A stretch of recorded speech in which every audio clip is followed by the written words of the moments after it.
ఈ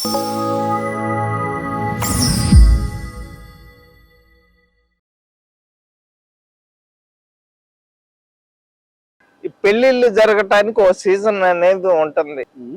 అలాంటి సీజన్ ఏమి లేకుండా పెళ్లి బస్సులు వచ్చాయి అని చెప్పి పక్క రాష్ట్రాల నుంచి ప్రజల్ని తీసుకొని వచ్చి ఓట్లు వేసిన ఘనత పెద్దిరెడ్డికి లేదా? ఎమ్మెల్సీ ఎలక్షన్ లో గాని ఎమ్మెల్సీ ఎలక్షన్ నార్మల్ ప్రజలు ఎందుకు వేస్తారండి? ఎవరు?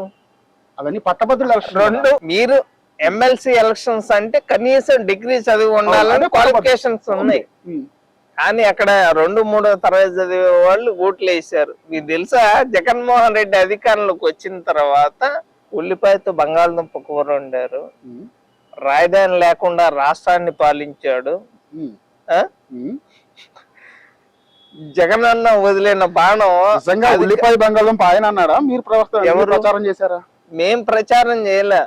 ఒక పక్క ఉల్లిపాయను పెట్టి ఒక పక్క బంగాళదుంపను పెట్టి ఏది ఉల్లిపాయో ఏది బంగాళదుంపో అతన్ని అడగండి, అది కరెక్ట్ సమాధానం చెప్తాడా చెప్పడా? మరి 1వ క్లాస్ స్టూడెంట్ 10th ఫస్ట్ మాట్లాడేది ఒక రాష్ట్ర ముఖ్యమంత్రి గురించి అండి. ముఖ్యమంత్రి గురించే, నేనేమి బూతులు మాట్లాడలేదు. ఏది ఉల్లిపాయో ఏది బంగాళదుంపో కనుక్కోమన్నా. అది కూడా తప్పంటే నేనేం చేసేది? అది కూడా తప్పంటే నేనేం చేసేదండి? నువ్వు ముఖ్యమంత్రి లాగా చేసావా నిజంగా పాలన? ఏం ఎన్ని అరాచకాలండి. సరే, మన ముఖ్యమంత్రి గారి గురించే మాట్లాడు.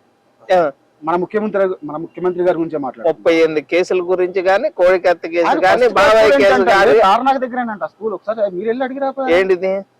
నువ్వు హైదరాబాద్ లో 10th క్లాస్ పేపర్లు దొంగలు ఇచ్చి నువ్వు అరెస్ట్ అయిన మాట వాస్తవం కాదా? మీ దగ్గర ఎఫ్ఐఆర్ కాపీ ఉందా?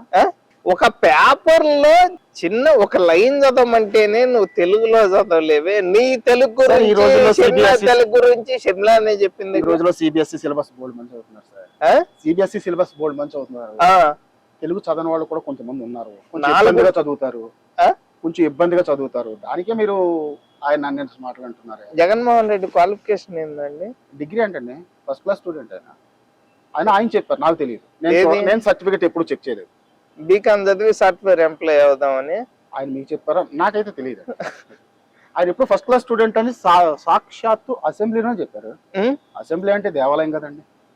10th క్లాస్ పేపర్ దొంగలు ఇచ్చినోడు ఇంకా ఆయన 10th first, inter first, degree first అని ఇక మీ మీడియా చెప్తుంటే మేము నమ్మాలా? ముఖ్యమంత్రి చెప్పినప్పుడు మేము విన్నామండి, మేము కూడా అదే చెప్పాం. సరే, ఆయన ఫస్ట్ క్లాస్ మీరేం 10th క్లాస్ ఫెయిల్ అంటారు ఆయన్ని? సరే, ఆయన 10th క్లాస్ ఫెయిల్ అయినే మీరు అనుకుందాం. కాసేపు ఆయన పక్కన పెట్టండి.